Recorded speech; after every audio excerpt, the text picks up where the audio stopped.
Bonjour, bienvenue dans mon nouveau podcast.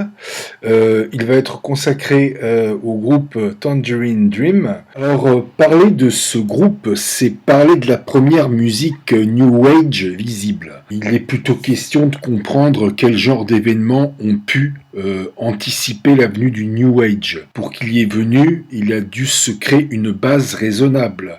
Donc on va comprendre ici quels sont les événements anticipateurs qui ont donné la base raisonnable par où le New Age a éclos. En fait, on va comprendre ici en quoi Tangerine Dream aussi est lié en profondeur au New Age, puisqu'il a véhiculé tous ces événements anticipateurs. Il faut parler de Edgar Froese, qui est vraiment celui qui a conceptualisé ce groupe-là, qui lui a donné sa forme. Froese, c'est quelqu'un qui, à l'âge de 12 ans, a commencé à jouer du piano. Donc à la base, Edgar Froese est quelqu'un qui a été formé au niveau classique.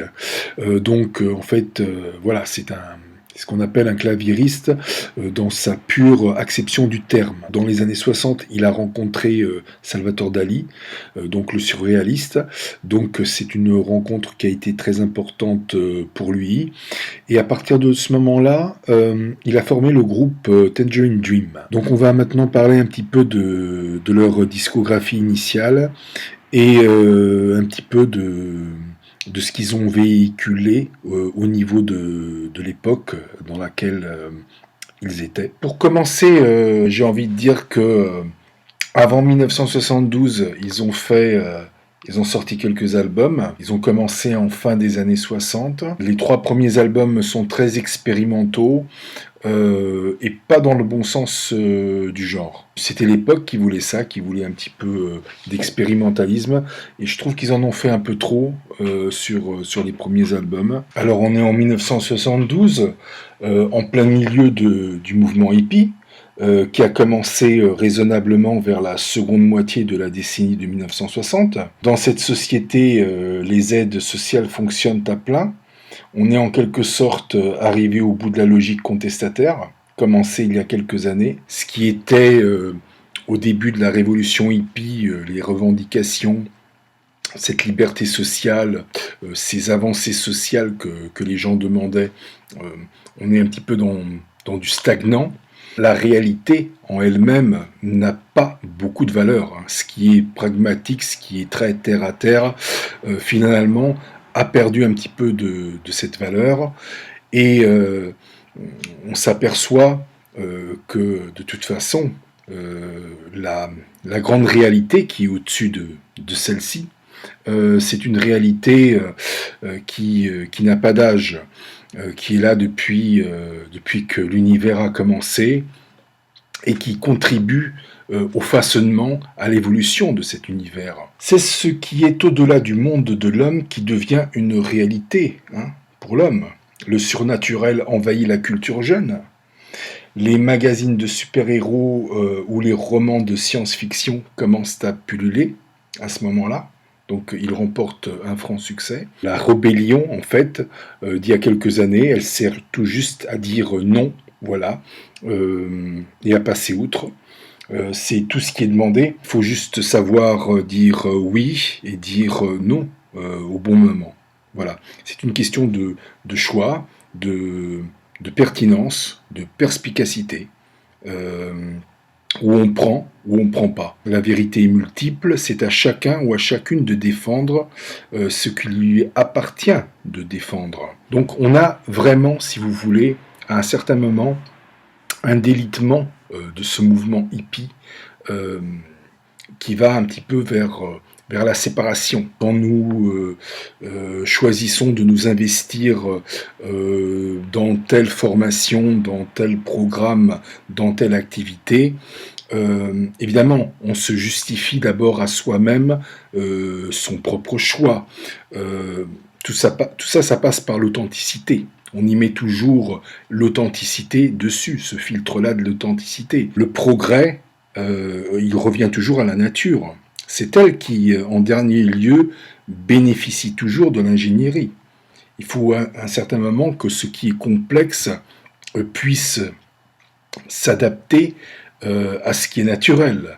Il faut que le naturel puisse accepter d'être le socle de la construction la plus complexe que nous mettons toujours en œuvre à n'importe quelle étape de notre histoire. Le naturel est l'élément stable qui authentifie les propositions que l'on voit devant nous, qui rassure la pérennité de ces choses-là, de ces propositions, de ces opportunités.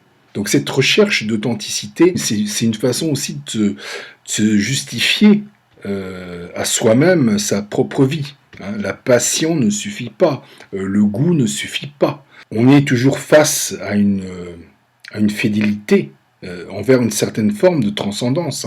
Même si les hippies ont été très contestataires envers le gouvernement, en remettant souvent en cause les archaïsmes venus de ces institutions, les traditions, etc. Ils ont quand même gardé une forme de fidélité envers on peut dire une religion ou une transcendance qui est là depuis la nuit des temps, depuis que l'homme existe, et même avant, c'est-à-dire les grands cycles universels. Moi, je préfère parler comme ça de l'eau, du feu, de la terre, de l'air. Comme disaient les anciens Grecs, sont des éléments qui sont au début de la constitution de l'univers. Quand ce cycle des 4 grands éléments a pris fin, il y a le cycle de la vie, c'est-à-dire la vie végétale, puis la vie animale qui commence, et leurs cycles qui leur sont particuliers. Si on continue en fait à obéir à ces cycles, c'est que il nous faut un petit peu une carotte. Le bâton ne suffit pas, il faut quand même qu'il y ait une carotte derrière tout ça, et on le fait pour la beauté. La beauté fait avancer les choses, c'est un instrument. Dans les années 70, on a eu une polémique concernant les sons synthétiques, très à la mode, due à l'apparition des claviers synthétiseurs Moog. Tangerine Dream a été complètement l'animal d'expérimentation de toute cette discorde. Donc il s'est retrouvé complètement au milieu de cette question fondamentale.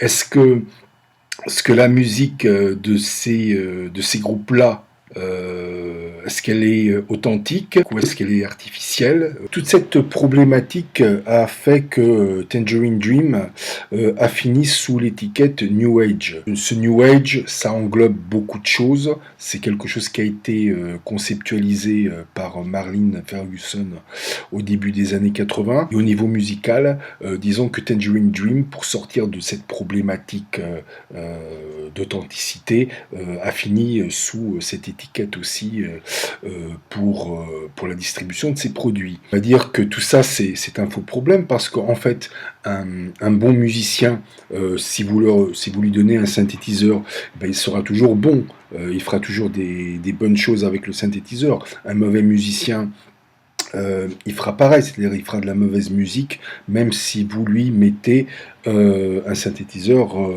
dans les mains. Les Moog sont des synthétiseurs qui sont capables de faire des boucles.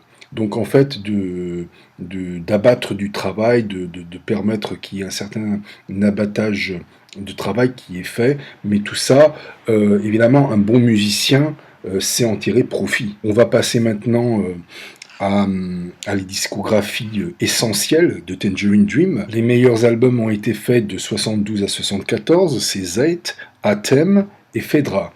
On va dire que Athem est peut-être le best des bests dans tout cet ensemble. Ensuite, Tangerine Dream a un petit peu déchu à partir de Rubicon. On a une œuvre mineure dans l'œuvre majeure qui englobe Rubicon, Ricochet, Stratosphere, encore Cyclone et jusqu'à Force majeure. Pour Edgar Froese, sa discographie c'est Aqua, Epsilon en Malazen Pale, Macula Transfer, Ages et Stuntman. Disons qu'en 79, on a les derniers grands albums de Edgar Froese et de Tangerine Dream. L'émission d'aujourd'hui est terminée, je vous remercie de l'avoir écoutée. Je vous dis à une prochaine, jusque-là portez-vous bien, au revoir.